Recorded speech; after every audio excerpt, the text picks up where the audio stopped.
మీ జీఐఈటీ ఇప్పుడు జీజేయుగా మారింది. 2000కు పైగా ప్లేస్మెంట్స్, ఐపీఎం, కేపీఎంజీ వంటి సంస్థలతో ఇంటిగ్రేటెడ్ కోర్సులు. యూపీఎస్సీ కోచింగ్, అడ్మిషన్లు ఓపెన్.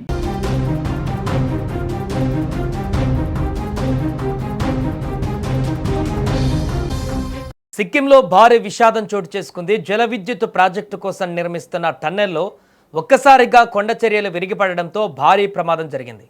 ఈ ప్రమాదంలో ఇప్పటి వరకు 10 మంది ప్రాణాలు కోల్పోయారు.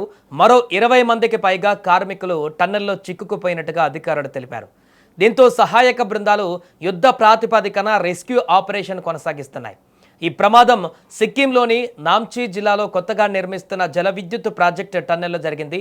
కార్మికుల సాధారణ పనుల్లో ఉండగా ఒక్కసారిగా కొండ చర్యలు కూలిపోవడంతో టన్నెల్లో పెద్ద ఎత్తున మట్టి, రాళ్లు చేరాయి. బయటకు వచ్చే మార్గం పూర్తిగా మూసుకుపోవడంతో లోపల ఉన్న కార్మికులు చిక్కుకుపోయారు. సమాచారం అందుకున్న వెంటనే అధికారులు సహాయక బృందాలను ఘటనా స్థలానికి పంపించారు. రక్షణ చర్యలు మాత్రం అంత సులభంగా సాగడం లేదు. కొండ చర్యలు విరిగిపడిన తర్వాత టన్నెల్లో మీథేన్ గ్యాస్ లీక్ అవుతున్నట్లు అధికారులు గుర్తించారు. ఈ గ్యాస్ కారణంగా లోపలికి వెళ్లడం చాలా ప్రమాదకరంగా మారింది. అందుకే ఎన్డీఆర్ఎఫ్ బృందాలు ప్రత్యేక భద్రతా పరికరాలతో ఒక్కో అడుగు ముందుకు వేస్తున్నాయి. ఎన్హెచ్పిసి అధికారులు కూడా రెస్క్యూ ఆపరేషన్ను దగ్గరుండి పర్యవేక్షిస్తున్నారు. ఇప్పటికే 10 మంది మృతి చెందినట్టుగా అధికారులు ధృవీకరించారు.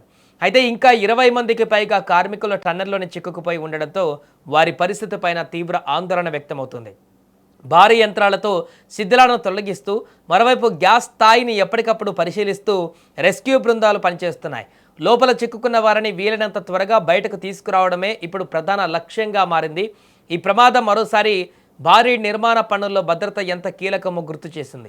ప్రస్తుతం అందరి చూపంతా కూడా సిక్కిం పైన ఉంది. టన్నెల్లో చిక్కుకున్న మిగిలిన కార్మికులను సురక్షితంగా బయటకు తీసుకురావాలని దేశమంతా ప్రార్థిస్తుంది.